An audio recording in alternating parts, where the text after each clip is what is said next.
avô fez faculdade? Levanta a mão aí, gente, pelo amor de Deus. Aí quem é que o pai fez faculdade? Levanta a mão, por favor. 1, 2.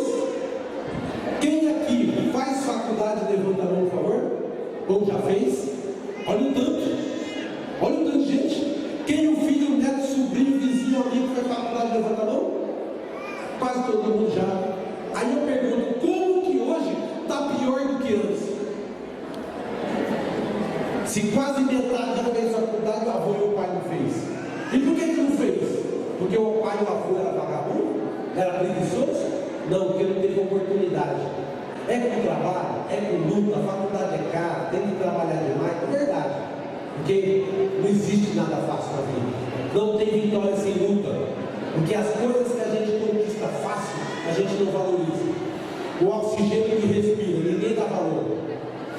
Ninguém dá valor para o oxigênio que respira, que é um dom gratuito de Deus.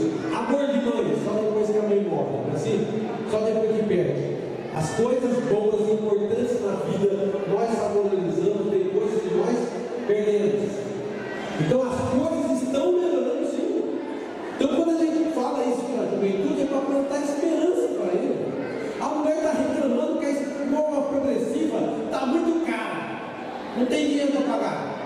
Só que não esquece que até outro dia era um ferro que colocava no fogão, mexia no cabelo. Quando pegava na testa, tinha que ir para o pronto-socorro. Quando passava no cabelo, parecia cheio de cachorro molhado. Uma calça jeans, você comprava uma estoca, a primeira lavada e colhia 30 centímetros. O cara reclama da vida, mas passava no McDonald's longe, porque não podia nem pensar em ir para longe. Longe, bem longe, mas muito longe. Não era assim? Não era assim que acontecia? Um aparelho celular PT550 da Motorola custava R$6.500 no tijolo, parecia um bloco de 20. R$6.500. E a linha custava R$6.500, R$13.000. O Fusca Zero custava R$12.000. Era mais caro que um carro. As coisas no Brasil, elas não são como nós gostaríamos, mas ela não é tão ruim como se fala. Todo mundo reclamando que a coisa está ruim. Só na estrada do Golpiúva, no Jandaia, tem 6 academias de ginástica. Mas não sei se ela tem 11. Se a pessoa está fazendo exercício para queimar gordura, porque fome não está passando. Se está reclamando do preço da ração, o que acontece? É porque esquece que outro dia era angu, com o resto de comida que dava para o cachorro. O camarada tem 16 anos de idade e acorda 11 horas da manhã. O que tem para comer? Arroz, feijão, bife. Não tem uma coisa boa para comer, não? Não é assim que a criançada fala? Não tem nada de gostoso para comer? Um gesto de amor pelo futuro do seu filho.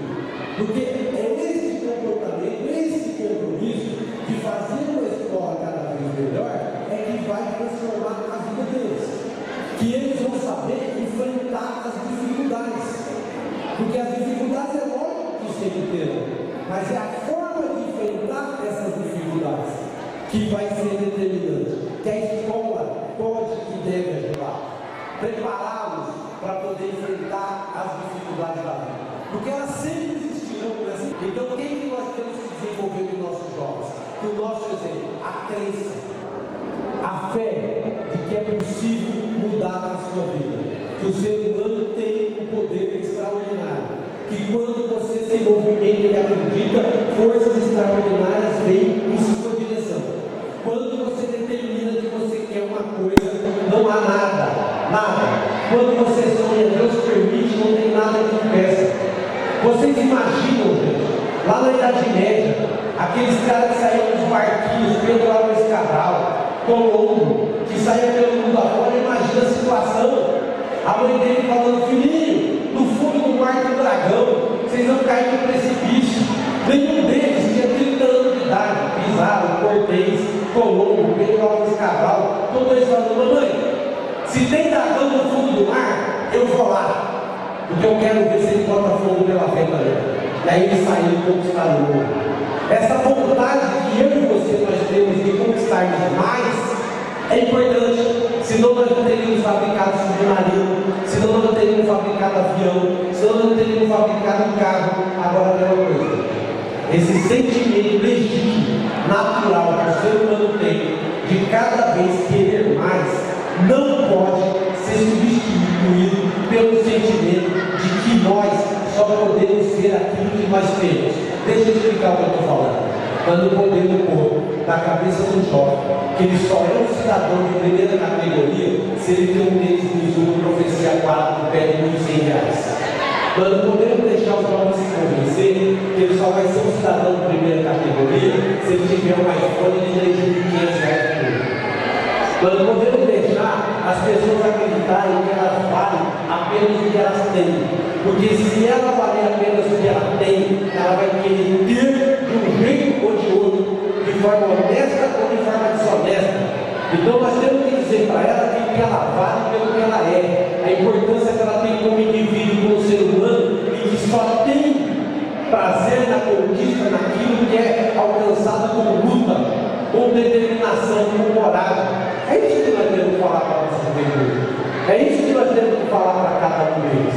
Para que eles possam se movimentar em direção àquilo que nós acreditamos que é correto, daquilo que é certo. Porque todos nós sabemos que nós somos falhos. Agora, para poder vencer essa falha individual, precisa ser um projeto coletivo, onde cada um dá um pedaço de exemplo para poder formar um ser humano cada dia melhor. Esse é o papel da educação.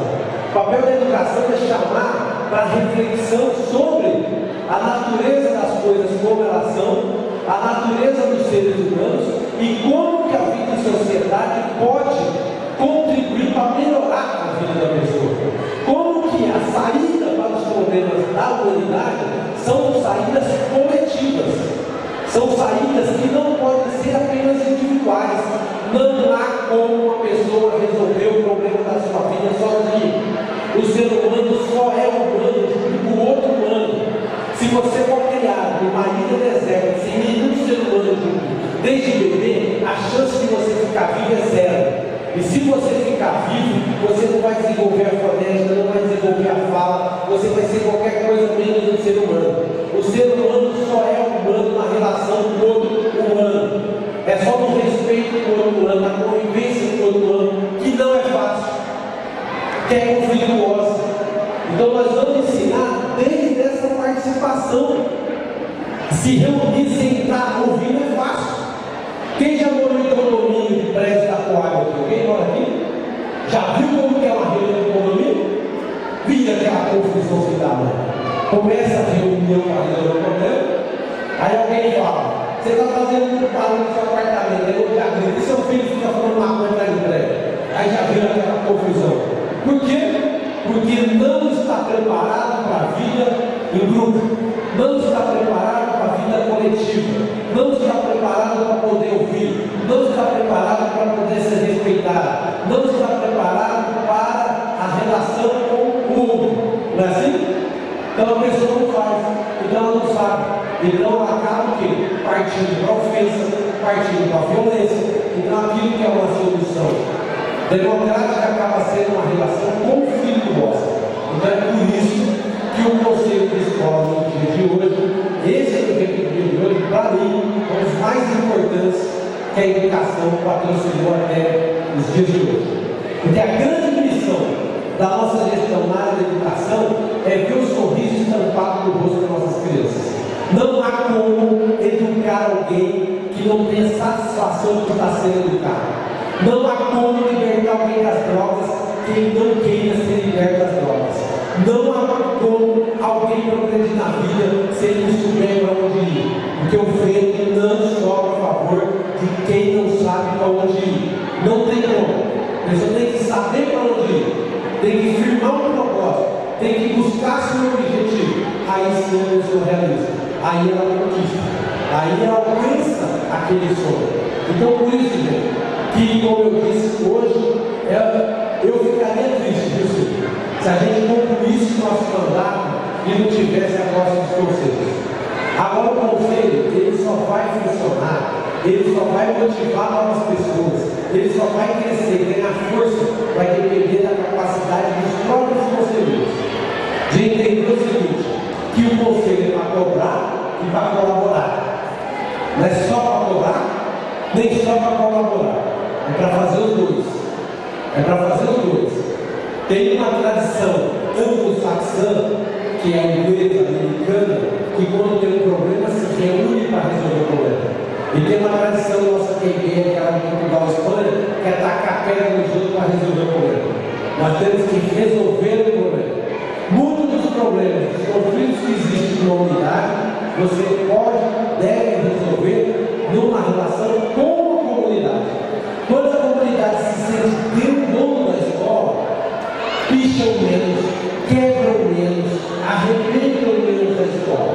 Quando tem uma relação conflituosa, aí o Deus nos acuda. Ele não tem que sair correndo da escola. Por quê? Porque a comunidade sente que não é abraçada, que não é querida, que ela não é respeitada. Então é um movimento de duas mãos para poder construir uma vida com nossos filhos amanhã.